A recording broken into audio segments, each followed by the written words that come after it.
Hello. The questions are this is for the mock interview. So now I'm going to answer according to the questions, and you are supposed to give me the feedback based on my fluency, or you can talk about the pronunciation and also the quality of the answer if you can pause it. So now the question number one that has been asked is, you are an MBA. What is supply chain management? So supply chain management is basically a process or an application by which we manage the supply from one end to the another end to the whole business or to even an industry, or whether it's a general public administration or civil administration thing. For example, the even while delivering a water, we have to manage a supply chain which includes procuring water from the river, then filtering it out, then sending it to the end user in the tanks to their supply. And we will have to take care of the facts like, is there any contamination, the cost of purification, the cost of supply, so that we can do it at a minimum cost and maximum efficiency. Hello. The question number two is about how does the organization maintain optimum level of inventory through supply chain management? So, the main funda of having an optimum level of inventory through supply chain management is via just in time, or there can be a real time track of inventory by which is a component of just in time, or one can decide the order size, the order frequency uh, based on their production capacity and their decision. So it will totally depend upon how much stock one has, because even having a stock, whether it's a raw material or a finished good, both have a cost.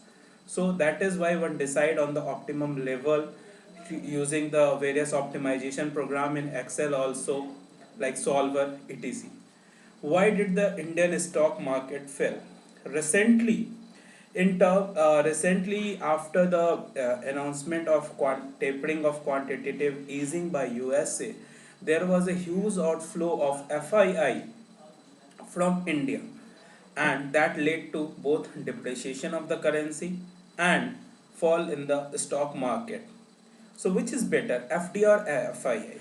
Sir, FDI is better than FII because FDI is fixed, it is not volatile, and it is a long term investment, whereas FII, though provide us with the short term liquidity, is often termed as hot money. FDI is more stable. The member intervened as asked, but don't you think you are committing a lot by allowing FDI in India? If FIA is the hot money, it is good as there is no commitment by the government side. Sir, FII is good. We often encourage FII, but FDI is long term stable. It creates job.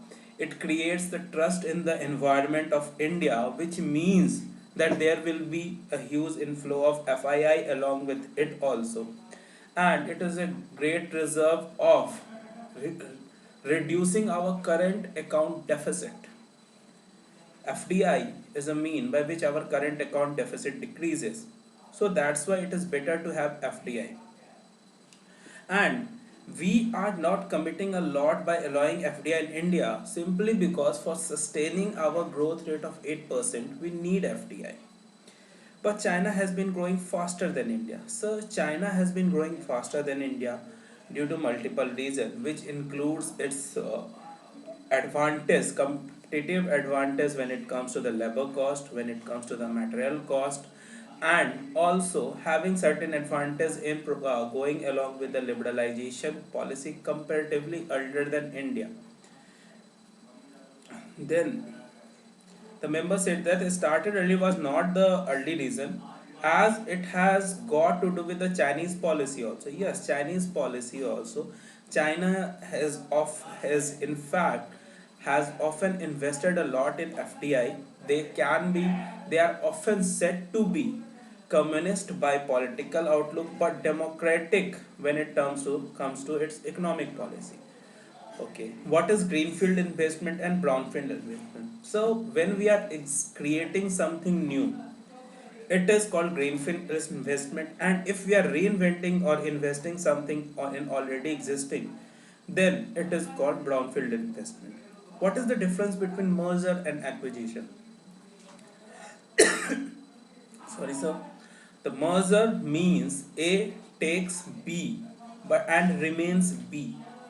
Sorry, when A takes B and form a separate company which may be A and B, or a say something like C, it is called merger. Where acquisition is when you take B, you allow B to have certain separate identity based on your marketing need, but it become a wholly owned subsidiary of A.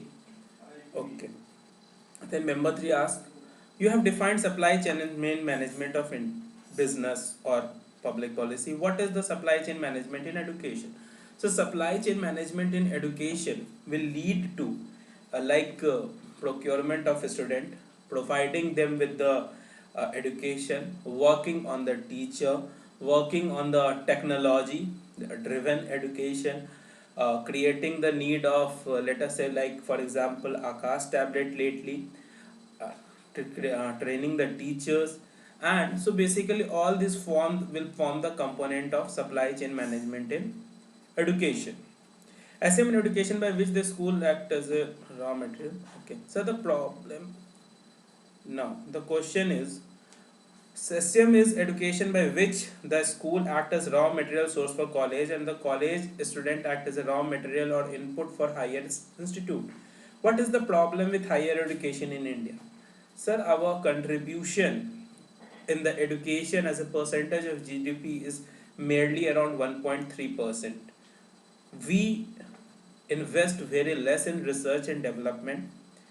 We have still around 70% of the institutes in the B category compared to the A category rating as defined by the this our HRD ministry and all. And the overall the we have huge vacancies in the quality or premium education centers also. So these are all the issues with the higher education in India. But for quality higher education, we should also have quality students also.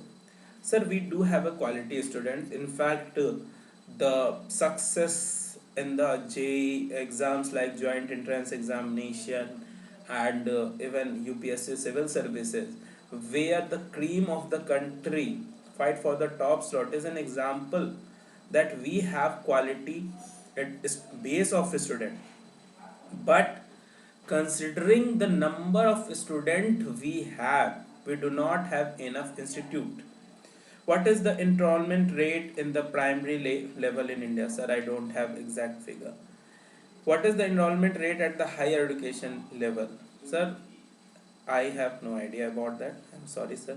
What is the national literacy rate? Sir, national literacy rate is around 70% overall, with which is lower for female around 56-57%, and for male it is around 74-75%. What is the birth rate of India? I have no idea, but it is approximately around 2.6%.